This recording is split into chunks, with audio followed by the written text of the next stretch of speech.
Crypto Whitehead, Sommersonne Sansibar. 40 Grad im Schatten, mach mir einen Cocktail klar. Für meine Abonnenten fleißig wie ein Kommissar.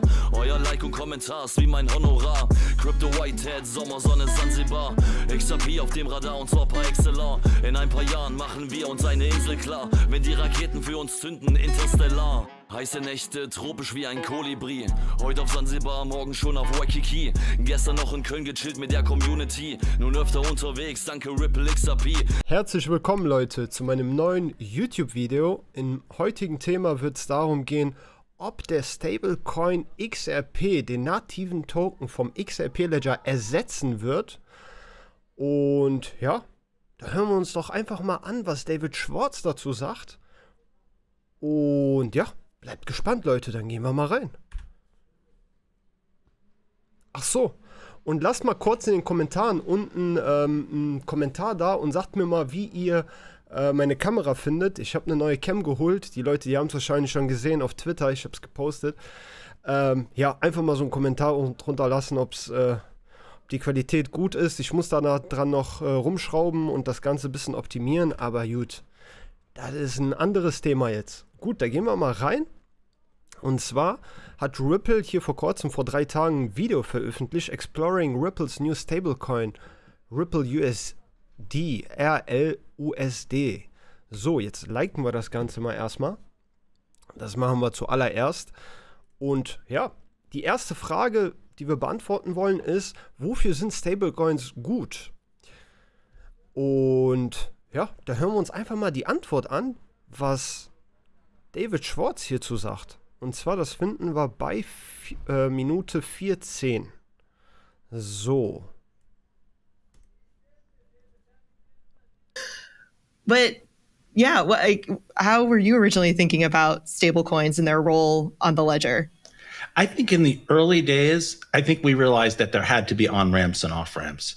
There had to be some way to get money onto the ledger that didn't necessarily involve like buying a volatile asset or committing to like a new form of money. There had to be, you know, a new, or I should say a new like unit of account.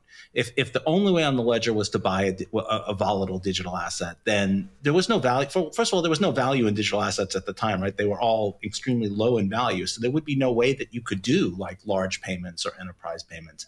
I think over time, the vision has changed a little bit, that it's still important as on-ramps and off-ramps. It's still important to have an alternative to digital assets that are volatile. But I think a view now is that if DeFi is going to work, it can't be all digital assets. And it also can't all be one stable coin, because if we're going to build these decentralized, permissionless public blockchains and the assets on them that are controlled, that kind of defeats the point of them being permissionless.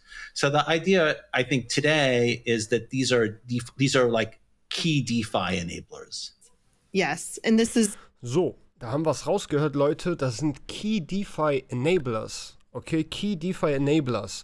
Thema On-Ramps, Off-Ramps. Das steht also bei Ripple im Fokus, wieso sie überhaupt einen Stablecoin launchen. Dann natürlich auch die regulatorische Klarheit, die gegeben ist für einen Stablecoin, verbessert es auf jeden Fall. Und die Liquidity auf der DEX, ne? Die wird dadurch auch gestärkt. Gehen wir mal zu Minute 47. Und zwar wird dort das Thema behandelt, How Stablecoins fit in the Cross-Border Payments Vision.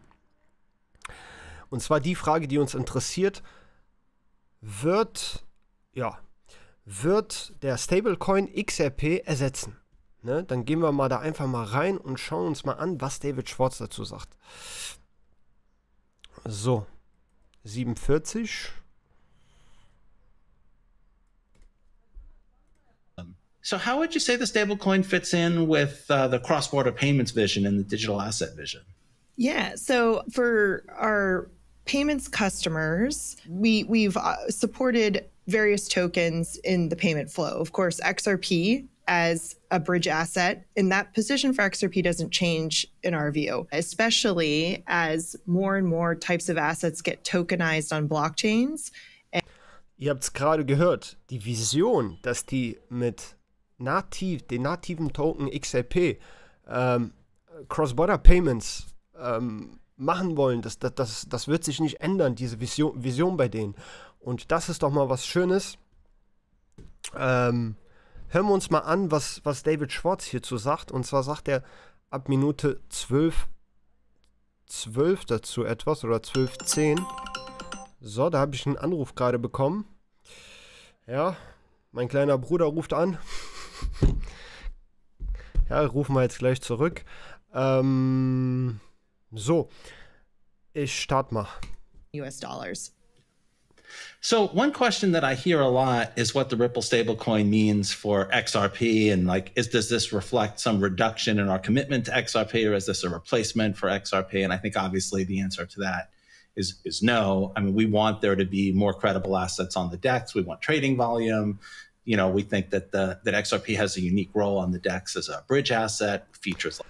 Haben wir gerade gehört. Ganz klipp und klar sagt David Schwartz, nein, der Stablecoin wird nicht XRP ersetzen, auf gar keinen Fall. Wir wollen einfach nur mit dem Stablecoin On-Ramps, Off-Ramps, mehr Liquidity auf der DEX. Das heißt, die wollen das Ganze einfach nur boosten und stärken.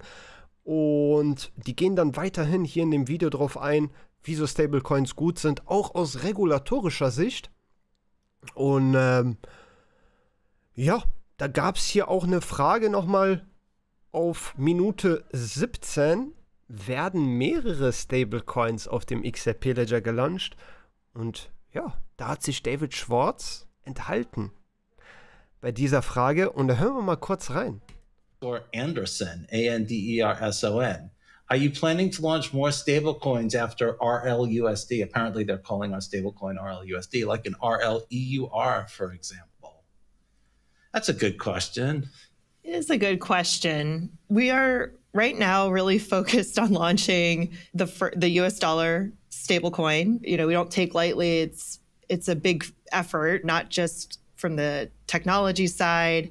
But I mean, more than anything, the operation of it, making sure, you know, that we're holding a tight line on compliance, that we're giving a good experience to our customers with onboarding, and, you know, always laser focus on maintaining the peg. Stablecoin's not very useful unless it's stable.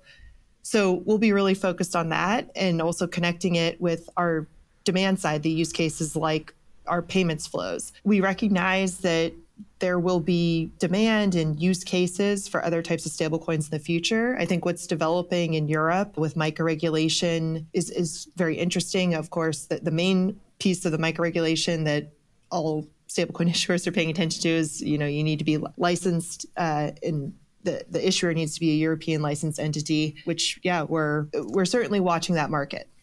Yeah, it is very small compared to the USD market for some reason. So there's a question is just whether all the effort is worth it given the market size. One more, this is an easy one. Oh, go ahead. Auf jeden Fall haben wir es gerade rausgehört, die enthalten sich der Frage. Sie sagen, also David Schwartz sagt, das ist eine sehr interessante Frage, und ja, da wurde uns auch gerade darauf geantwortet, dass natürlich also stable, was macht ein Stablecoin stable?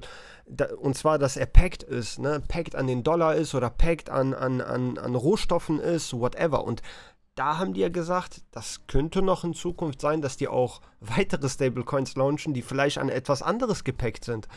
Interessant. Ist alles zwar noch Zukunftsmusik, aber wir sind erstmal glücklich mit dem einen Regulated Stablecoin, und zwar RLUSD,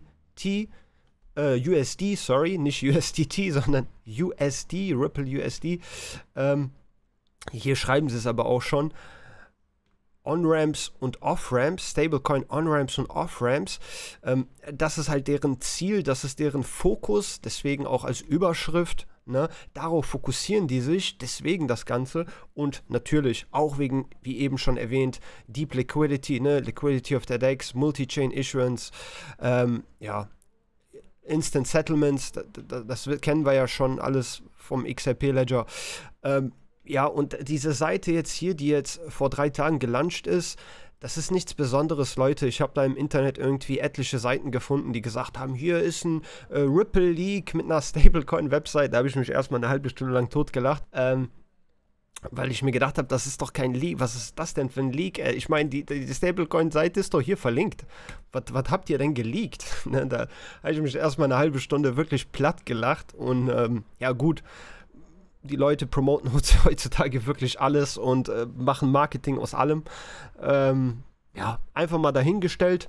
Ihr wisst, Leute, ich bin kein Finanzanlagenberater. das war's erstmal. Ich wollte in dem Thema nur behandeln, ob der Stablecoin RLUSD den XRP, den nativen Token XRP vom XRP Ledger ersetzen wird. Nein, wird es nicht. Ne, die werden weiterhin Cross-Border-Payments durch XRP veranlassen. Im Zusammenspiel natürlich mit dem XRP Ledger. Ne? Gut, soweit so gut. Vielen Dank, dass ihr bis zum Ende zugeschaut habt. Denkt immer dran, ich bin kein Finanzanlagenberater. Dieses ganze Video basiert nur auf meiner persönlichen Meinung über die Dinge im Crypto-Space. Ne? Und ja, vielen lieben Dank und ich wünsche euch noch einen schönen Tag, Leute. Bis dann. Crypto Whitehead is out.